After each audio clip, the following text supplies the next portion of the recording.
70 साल का हिसाब मांगने वाले देश के प्रधानमंत्री जी आज 70 दिन का हिसाब नहीं दे पा रहे हैं। राइट टू इंफॉर्मेशन, हमने लोकतंत्र को मजबूत बनाया है, तो आपको जानकारी देनी चाहिए कि नहीं देनी चाहिए। जिस तरीके से इस वीडियो के अंतर्गत देश के प्रधानमंत्री श्री नरेंद्र दामोदर दास मोदी कह रहे हैं कि आरटीआई आपका और हम सबका अधिकार है और इस अधिकार को हमसे कोई नहीं छीन सकता, राइट टू इन्फॉर्मेशन का, और आज देश के प्रधानमंत्री जी खुद ये अधिकार उनसे छीन रहे हैं।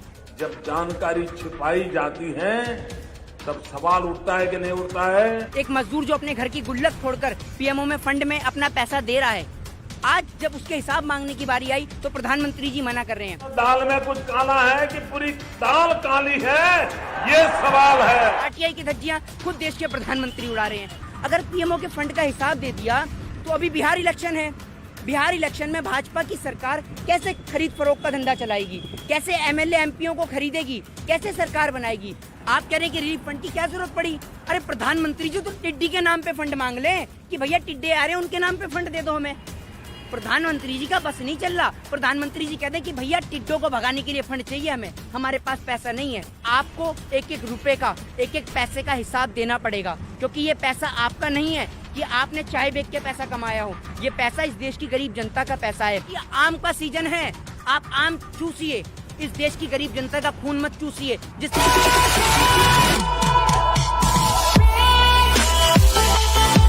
नमस्कार, मैं आपके साथ मीरा राजपूत और आप देख रहे हैं एनयूबीटी न्यूज। इन दिनों हर्ष कांदुकुरी नाम के एक शख्स सबसे ज्यादा चर्चाओं का विषय है। चर्चाओं का विषय क्यों ना हो, दरअसल पीएम केयर फंड पर अब उन्होंने सवाल उठाया है। उन्होंने कुछ ही दिनों पहले आरटीआई दाखिल की और आरटीआई दाखिल की पीएम केयर फंड को लेकर, उनके दस्तावेजों को लेकर के, पर पीएमओ ने जवाब देते हुए साफ इनकार कर दिया और कहा कि ये प्राइवेट अथॉरिटी है और हवाला दिया इस चीज़ का कि आरटीआई एक्ट 2005 के तहत ये प्राइवेट अथॉरिटी है।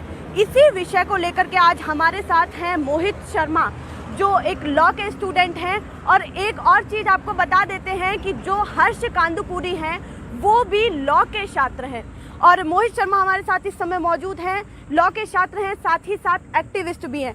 मोहित जी, जिस तरीके से अभी हर्ष कांदुकुरी ने आरटीआई दाखिल की पर पीएमओ ने जवाब में कहा कि ये प्राइवेट अथॉरिटी है, क्या कहेंगे इस पे? देखिए, मेरा मानना ये है कि जिस तरीके से अभी आपने कहा कि आरटीआई दायर की, इस देश के हर एक जागरूक नागरिक होने के नाते हर एक व्यक्ति का फर्ज है कि वो आरटीआई डाले और अपना अधिकार, जिस तरीके से आपने देखा कि एक व्यक्ति, एक मजदूर जो अपने घर की गुल्लक फोड़कर पीएमओ में फंड में अपना पैसा दे रहा है, आज जब उसके हिसाब मांगने की बारी आई तो प्रधानमंत्री जी मना कर रहे हैं। मैं आपको बता दूं, देश के प्रधानमंत्री श्री नरेंद्र दामोदर दास मोदी जी जो ताली बजवाने के बाद भूल जाते हैं कि उन्होंने क्या बोला था, क्योंकि वो बोलते ही इतना है कि उन्हें खुद याद नहीं रहता कि वो क्या क्या बोल देते हैं और उसके बाद जरा सा सर पे हाथ रख के यूं कर देते हैं।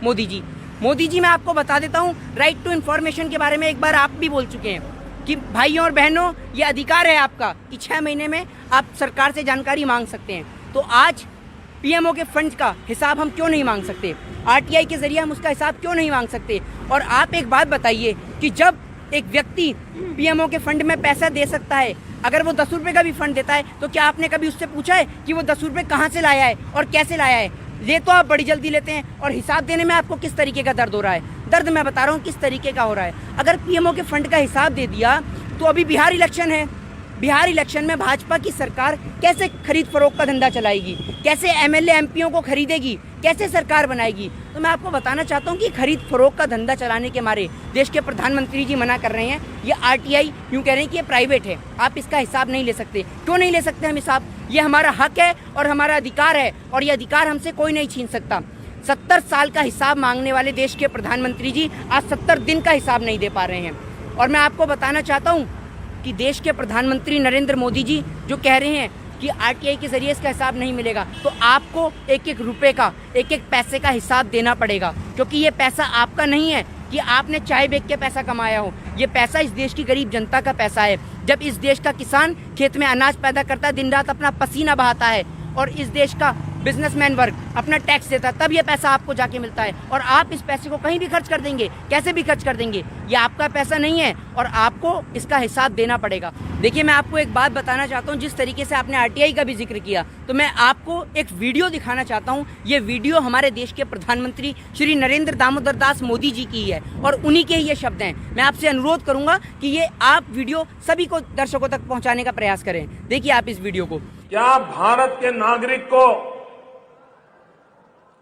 दिल्ली सरकार के खजाने का खर्च कहां होता है वो जानने का अधिकार है?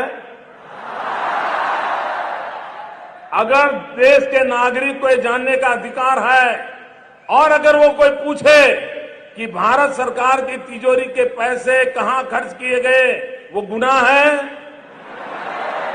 क्या ये पूछना सही है? राइट टू इंफॉर्मेशन, हमने लोकतंत्र को मजबूत बनाया है, तो आपको जानकारी देनी चाहिए कि नहीं देनी चाहिए? कानून में कहा गया है कि 3 महीने में जानकारी देनी पड़ती है।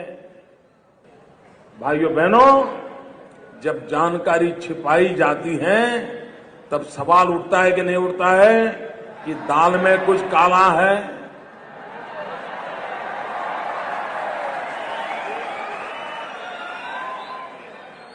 मित्रों, दाल में कुछ काला है कि पूरी दाल काली है, ये सवाल है।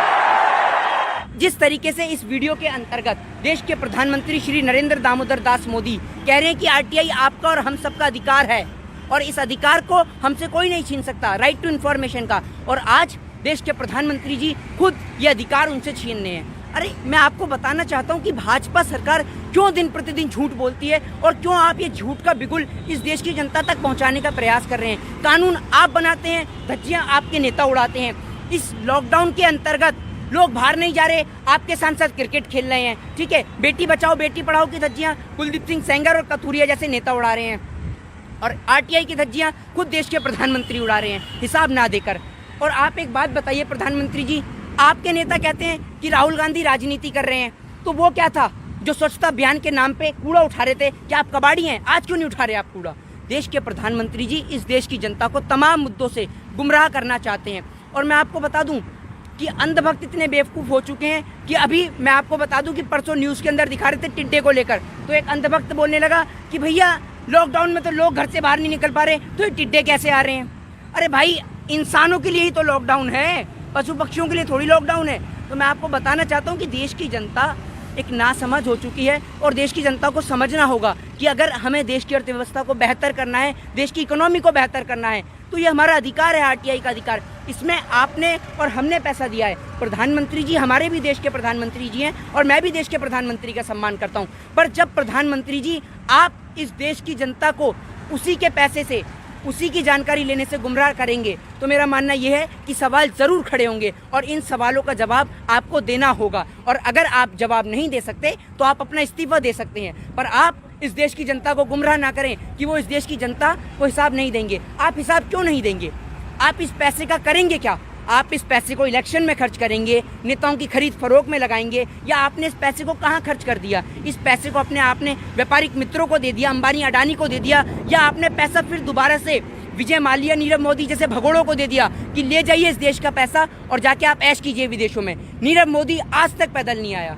आप लोग सोच रहे होंगे कि नीरव मोदी क्यों नहीं आया? अरे खैर, अभी तो आएगा भी नहीं, क्योंकि पैदल आ रहा है ना, लॉकडाउन में सब कुछ बंद है, तो नीरव मोदी पैदल आ रहा है, कुछ दिनों में आ ही जाएगा वो। तो इस देश की जनता को गुमराह किया जा रहा है। देखिए, अगर बात करें हम फंड की, तो लाखों लोगों ने किस तरीके से वो फंड जुटाया है। किसी ने 500 रुपये दिए, किसी ने 1000 रुपये दिए, किसी ने 1500, किसी ने 2000। आप उस चीज़ को समझिए कि एक छोटी सी बच्ची गुल्लक तोड़ के पुलिसकर्मी को अपने पैसे देती है, जो भी उसने इकट्ठा किया है उस गुल्लक में, और कहती है कि आप उन सभी लोगों को दें जिनके पास खाना नहीं है। आप स्थिति को थोड़ा सा गौर से देखेंगे तो आप सोचिए कि क्या सवाल उठाना सही नहीं है, कि ये जानना कितना सही है कि वो कह देते हैं कि ये प्राइवेट अथॉरिटी है और लोग जुटा रहे हैं कैसे कैसे पैसा करके। कितना सही लगता है? लोगों को जानना चाहिए इस चीज़ को या नहीं कि कितना पैसा पीएम केयर फंड में गया।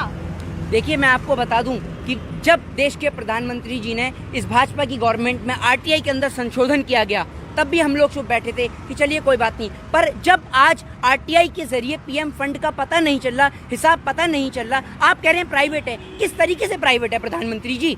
पैसा इस देश की गवर्नमेंट को दिया है, हमने किसी प्राइवेट बिजनेसमैन को पैसा नहीं दिया कि हम उससे हिसाब नहीं ले सकते। अगर हम सरकार को 2 रुपए का टैक्स देते हैं तो हम अधिकार रखते हैं कि हम उस सरकार से पूछ सकें कि आपने उस पैसे को खर्च किया तो कहाँ किया है, और आप आज हमें इसी जानकारी से वंचित रखना चाह रहे हैं। प्रधानमंत्री जी, आपको बताना होगा, और ये इस देश के तमाम लोगों का अधिकार है। और मैं इस देश के तमाम लोगों से कहना चाहूँगा कि इस देश के जागरूक नागरिक होने के नाते आपका भी ये फर्ज बनता है। जिस तरीके से एक छोटी बच्ची अपनी गुल्लक फोड़ के दे देती है, आपने तो 500 और 1000 की बात करी। मैं आपको बताना चाहता हूँ कि बड़े बड़े बिजनेसमैन ने, जो स्टील कंपनी है बड़ी बड़ी, उन्होंने करोड़ों रुपए का फंड इस देश की गवर्नमेंट को दिया है। इस देश की गवर्नमेंट कोरोना के नाम पे आप सोच सकते हैं कि हिसाब क्यों ना मांगा जाए। हिसाब की बात जब खड़ी होती है, जब पीपी किट में घोटाला निकलता है और उसमें फंसते हैं तो भाजपा के नेता, मास्क के घोटाले में फंसते हैं तो भाजपा नेता, तो आखिर हम हिसाब मांगे तो क्यों ना मांगे? जब आप पीपी किट में घोटाला कर सकते हैं, मास्क में घोटाला कर सकते हैं, तो हमें कैसे यकीन होगा कि जो हमने पैसा दिया है वो सही हाथों में पहुंच गया? तो इसलिए हमें उसका हिसाब चाहिए और आपको हिसाब देना होगा। अगर हर्ष कांदूकुरी की बात को बड़ी रखें या फिर प्रधानमंत्री या पीएमओ की बात को बड़ी रखें, तो पीएम मोदी ने ही संबोधित करते हुए, जनता को संबोधित करते हुए कहा था कि जनता को हक है कि सरकारी तिजोरी में कितना पैसा है वो जान सके आरटीआई के थ्रू। उन्होंने बताया कि राइट टू इंफॉर्मेशन। देखिए, मैं आपको बता दूं कि जिस तरीके से आपने अभी प्रधानमंत्री जी का जिक्र किया, प्रधानमंत्री जी की अगर मैं बात करना शुरू करूं ना, तो 6 साल भाजपा की गवर्नमेंट को भी पूरे हुए हैं। अगर मैं आपको बताना शुरू तो शायद मेरे शब्द कम पड़ जाएं, लेकिन प्रधानमंत्री जी के झूठ खत्म नहीं होते। प्रधानमंत्री जी, अभी जो कोरोना वायरस का समय चल रहा है, मजदूर पैदल जा रहे हैं, तो देश के प्रधानमंत्री जी ने एक बात ये भी कही थी कि हवाई चप्पल पहनने वाला हवाई यात्रा करे। तो क्या आपने देखा कि उस बेचारे मजदूर के पैर में चप्पल नहीं है और आप उससे हवाई यात्रा की बात कर रहे हैं? आप तो इस देश के मजदूरों का मजाक उड़ा रहे हैं प्रधानमंत्री जी। और आज आपने इस बात को साबित कर दिया कि आपने आरटीआई में पहले संशोधन किया और आज आपने आरटीआई की जानकारी से लोगों को वंचित करने का प्रयास किया। इस बात से हमें पहले शक था, पर आज आपने उसे यकीन में बदल दिया कि आपने इस देश की गरीब जनता का पैसा सिर्फ अपने व्यापारिक मित्रों के लिए खर्च करा है, और जहां आपको सरकार बनानी हो वहां आप इस पैसे का इस्तेमाल करेंगे, वरना आप इस पैसे का हमें हिसाब दीजिए। हर्ष कांदूकुरी ने एक और महत्वपूर्ण बात कही। उन्होंने कहा कि जब PMNRF है, prime minister national relief fund है, तो एक और फंड की क्या जरूरत पड़ी? ये तो आप शुक्र मानिए कि NRF है, आप कह रहे हैं कि रिलीफ फंड की क्या जरूरत पड़ी? अरे प्रधानमंत्री जी तो टिड्डी के नाम पे फंड मांग लें कि भैया टिड्डे आ रहे हैं, उनके नाम पे फंड दे दो हमें। प्रधानमंत्री जी का बस नहीं चल रहा। प्रधानमंत्री जी कहते हैं कि भैया टिड्डों को भगाने के लिए फंड चाहिए हमें, हमारे पास पैसा नहीं है। आप एक बात बताइए, प्रधानमंत्री जी लाखों करोड़ों रुपया सूट बूट पे खर्च कर देते हैं, विदेश यात्रा पे खर्च कर देते हैं, क्या इस देश की गरीब जनता के लिए आपके पास पैसा नहीं है? मैं आपको बता दूं कि प्रधानमंत्री जी कहते हैं कि भाइयों और बहनों, मित्रों, मैं तो गरीब परिवार से हूँ। जिस तरीके से आपने देखा, मैं एक बार फिर कहना चाहूंगा इस बात को कि मैं पहले भी इस बात का जिक्र कर चुका हूँ कि प्रधानमंत्री जी, आम का सीजन है, आप आम चूसिए, इस देश की गरीब जनता का खून मत चूसिए। जिस तरीके से आप मजदूरों का खून चूसे जा रहे हैं, मजदूरों का खून मत चूसिए, उन्हें ट्रेन की सुविधा मुहैया कराइए। और अब तो मुझे भी डर लगने लगा है कि अगर मुझे मुंबई जाना है तो मैं मुंबई की टिकट बुक कराऊं या गोवा की टिकट बुक कराऊं, क्योंकि भैया चलाने वाले ड्राइवर ही ऐसे हैं जो पता नहीं आपको कहां से कहां भेज दें। तो अब बहुत सी बातों से डर लगने लगा, और इस भाजपा की सरकार से भी। और मोदी जी, और मैं इस देश के तमाम लोगों से कहना चाहता हूं कि आप लोग भी जाइए और आरटीआई के जरिए अपने दिए हुए पैसे का, जो आपने पीएम केयर फंड में अपना पैसा दिया है, उसका हिसाब मांगिए। ये आपका हक है और ये हक आपसे कोई नहीं छीन सकता। अंतिम प्रश्न आपसे ये है, और दर्शकों के सामने हम एक बात रखना चाहते हैं। उन्होंने ये कहा, द टेलीग्राफ एक न्यूज़पेपर है, उन्होंने जब पीएमओ में कॉल किया, अभी ये हाल ही की खबर है, हमने भी अपने चैनल पर दिखाई है, तो जब टेलीग्राफ ने पीएमओ में कॉल किया तो उन्होंने कहा, जब उन्होंने पूछा कि कितना फंड इकट्ठा हुआ, तो उन्होंने कहा इसकी जानकारी हमें नहीं है। जब पीएमओ को जानकारी नहीं है तो फंड की जानकारी किसको रहेगी? देखिए, आपने कहा कि पीएमओ को जानकारी नहीं है, फंड की जानकारी किससे होगी? मैं बताता हूँ ना, फंड की जानकारी किससे होगी। फंड की जानकारी होगी मुकेश अंबानी जैसे लोगों को, विजय माल्या जैसे लोगों को, नीरव मोदी जैसे भगोड़ों को, जो इस देश की गरीब जनता का पैसा लेके भागते हैं। फंड की जानकारी प्रधानमंत्री को कैसे होगी? उन्होंने तो इस देश की गरीब जनता के पैसे का हिस्सा कर दिया, बराबर हिस्सों में बांट लिया कि गृह मंत्रालय पे कितना जाएगा, पीएमओ में कितना जाएगा और इस देश के भगोड़ों पे कितना जाएगा, व्यापारिक मित्रों पे कितना जाएगा। वो तो पहले ही इस पैसे को डिवाइड कर चुके हैं इस देश की गरीब जनता की। अगर आप सोचिए कि कोरोना महामारी के समय में इतना पैसा पीएम केयर फंड में आया है कि मेरा मानना यह है कि 1 से 1.5 साल तक इस देश की जनता बैठ के खा सकती है, लेकिन मात्र 60 से 65 दिन के अंतर्गत सभी चीज़ों को खोल दिया गया है। आप इस बात को भी तो सोच के देखिए कि आखिर पैसा जा तो जा कर रहा है, उस पैसे को इकट्ठा कर लिया गया है क्योंकि अभी बिहार इलेक्शन बाकी है। बिहार इलेक्शन में उस पैसे को निकाला जाएगा और खरीद फरोख्त का धंधा शुरू किया जाएगा। देखिए, सवाल यही है कि क्यों जो है इसको पब्लिक अथॉरिटी का करार दिया जा रहा है कि ये पब्लिक अथॉरिटी नहीं है, जबकि इन सभी लोगों ने, देश के सभी लोगों ने भागीदारी निभाई है फंड को इकट्ठा करने में ताकि वो फंड कहीं काम आ सके। तो इतना हक तो वो भी रखते हैं कि इसकी जानकारी उन्हें हो कि फंड कितना इकट्ठा हुआ और वो पैसा कहाँ लगा, क्योंकि यही बात पीएम नरेंद्र मोदी जी ने भी संबोधित करते हुए जनता को कहा था कि लोगों को जानकारी होनी चाहिए कि सरकारी तिजोरी में पैसा कितना है। अगर आपको हमारी ये वीडियो पसंद आई है तो लाइक, शेयर और सब्सक्राइब करना ना भूलें। धन्यवाद।